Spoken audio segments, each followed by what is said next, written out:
தளபதி மாசம் மாசம் ஒரு பிரச்சாரத்துக்கு வந்தாலும் சரி, மாநாடுக்கு வந்தாலும் சரி, மக்களை சந்திக்க வந்தாலும் சரி, ஒரு பேச வந்தாலும் சரி, வீடியோவில் பேசினாலும் சரி, எப்போ என்ன சொல்லுவாங்கன்னா, எப்பயாவது ஒரு வாட்டி பேசிட்டு போறாரு, இது எப்படி அரசியல்ல ஒரு பெரிய தாக்கத்தை உண்டாகுன்ற கேள்வி கேட்பாங்க. அப்படி இருக்கவங்க தான் இப்போ அவருடைய படம் ரிலீஸ் ஆகக்கூடாதுன்னு சொல்லிட்டு சண்டை போட்டுக்கிட்டு இருக்காங்க. எப்படியாவது இந்த படம் ரிலீஸ் பண்ண விடாம என்னென்னலாம் பண்ண முடியுமோ அப்படி ஒரு வேலைகளை பண்ணிட்டு இருக்காங்க. அதுதான் நம்ம தொடர்ந்து நியூஸ்ல கடந்த ஒரு வாரமா பார்த்துட்டு இருக்கோம். இப்போ கடைசியா என்ன சொல்றாங்கன்னா, கோர்ட் சைட்லேருந்து இந்த படத்தோட அடுத்த ஹியரிங் அப்படின்றது 21ஆம் தேதி பார்க்கலாம் அப்படின்றத சொல்கிறாங்க. அண்ட் முக்கியமாக அங்கே பேசப்பட்டது என்னன்னா, ஒரு படம் ரிலீஸ் ஆகுது அப்படின்ற போது தயாரிப்பாளர் ஒரு டேட்டை ஃபிக்ஸ் பண்ணுறதுனால உடனடியாக தணிக்கை குழு அந்த படத்தை பார்த்து அதுக்கான ரிசல்ட்டை சொல்லணும்னு எந்த விதமான ஒரு பாயிண்ட்டும் இல்லை.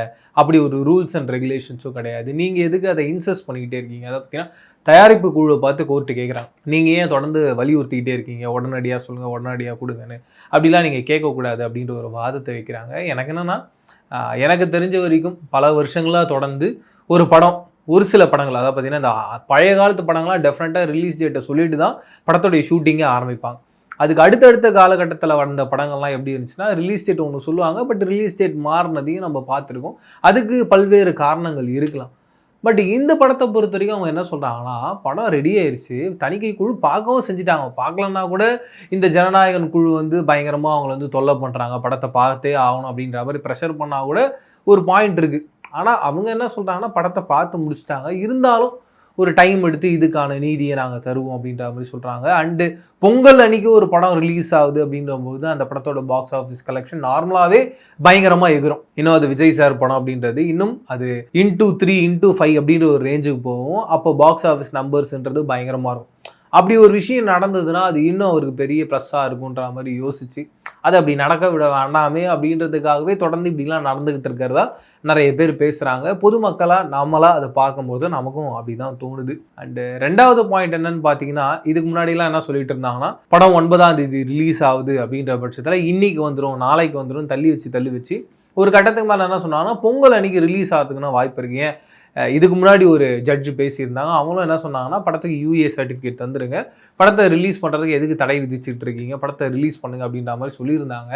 ஆனால் மீண்டும் அடுத்து வர ஜட்ஜு என்ன சொல்கிறாங்கன்னா, ஏன் அதுக்கு எதுக்கு உடனடியாக ஒன்று பண்ணணும், அப்படிலாம் ஒன்றும் பண்ண வேணாம், அதுக்கு ஒரு டைம் எடுத்துக்கோங்க அப்படின்ற மாதிரி சொல்கிறாங்க. எல்லாமே வந்து முன்னுக்கு பின் முரணாக இருக்குது. இது எல்லாமே முன்னுக்கு பின் முரணாக இருக்கிறதுக்கும் இத்தனை சர்ச்சைகளும் வரதுக்கான மிக முக்கியமான காரணமாக என்ன இருக்குன்னா, நம்ம எல்லாருக்கும் தெரிஞ்ச விஷயம்தான், விஜய் அவர்கள் டிவிக்கு அப்படின்ற ஒரு மிகப்பெரிய ஒரு கட்சி வச்சிருக்காரு. அது வந்து தமிழ்நாடுடைய பாலிடிக்ஸில் மிகப்பெரிய ஒரு ப்ளே பண்ண போது அண்ட் தொடர்ந்து ஆளுங்கட்சியான இங்கே தமிழ்நாட்டில் யார் ஆளுங்கட்சியாக இருக்காங்களோ அவங்களையும், ஓவரால் இந்தியாவில் யார் ஆளுங்கட்சியாக இருக்காங்க அவங்களையும் தொடர்ந்து எதிர்த்துட்டே வராரு. அப்படி இருக்கும் பட்சத்தில் மிகப்பெரிய மாற்று சக்தியாக அவர் இருக்க போகிறாரு.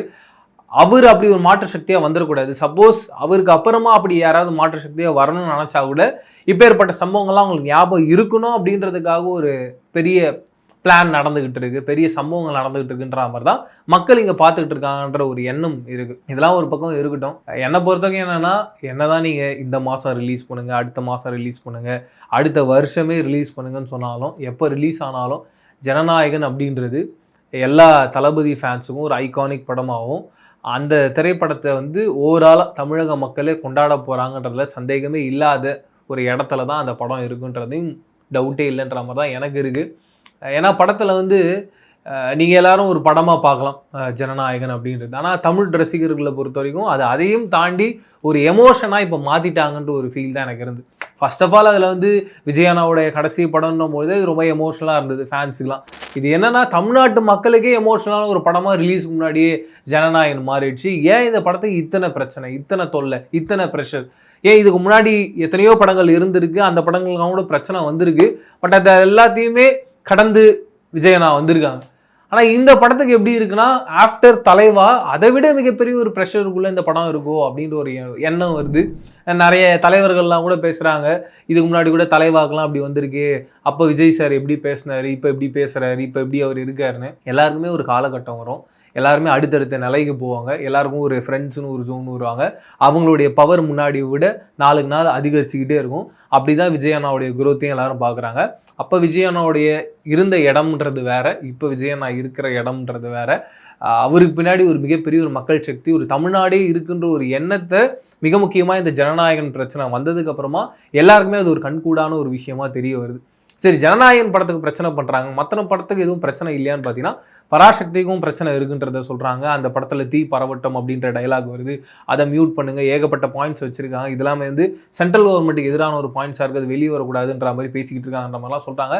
பட் ஆனால் அந்த படம் ரிலீஸ் சொன்ன தேதிக்கு அதை பார்த்தீங்கன்னா 10ஆம் தேதி ரிலீஸ் ஆகுது, புக்கிங்லாம் ஓப்பன் பண்ணி இருக்காங்க. அடுத்து வா வாத்தியார்ன்ற படம், அந்த படமும் ரிலீஸ் ஆகக்கூடாது. அதுக்கு ரீசன் வந்து ப்ரொடக்ஷன் சைடில் நிறைய பிரச்சனை அப்படின்ற மாதிரிலாம் சொல்கிறாங்க.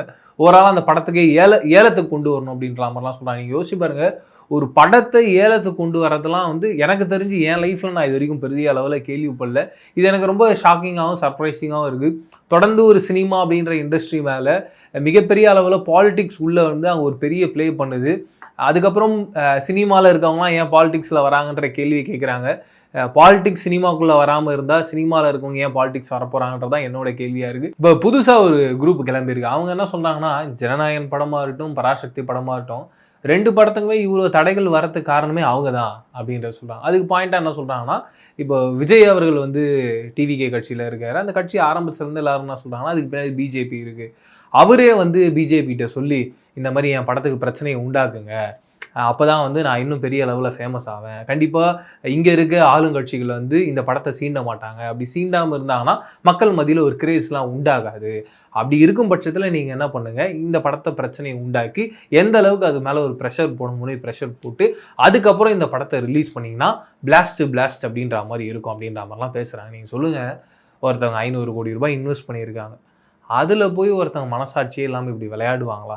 அதுவும் விஜயண்ணாவை பொறுத்த வரைக்கும் இது வரைக்கும் எத்தனை படங்கள் பண்ணியிருந்தாலும் அவங்க ப்ரொடியூசர்ஸ்க்கு ஒன்றுனா அவரால் தாங்கிக்க முடியாது. தொடர்ந்து ஏதோ ஒரு விஷயம் நடந்திருந்தாலும் அந்த ப்ரொடியூசர் இன்னொரு படம் பண்ணுவோம், அவங்கள எப்படியாவது வந்து ஒரு ப்ராஃபிட்டபிள் பிஸ்னஸாக அந்த படத்தை மாற்றுவோம். அண்டு ஒரு படம் ரிலீஸ் ஆகணும்னா நீங்கள் யோசிச்சு பாருங்க, ஒரு ஹீரோ இறங்கி பேசணுன்றதுக்கு அங்கே அவர் வரவே வேண்டாம். அவருடைய வேலை என்னன்னா அந்த படத்தில் நடித்து கொடுத்தோமோ போனோமா அப்படின்றது இருந்துக்கலாம்.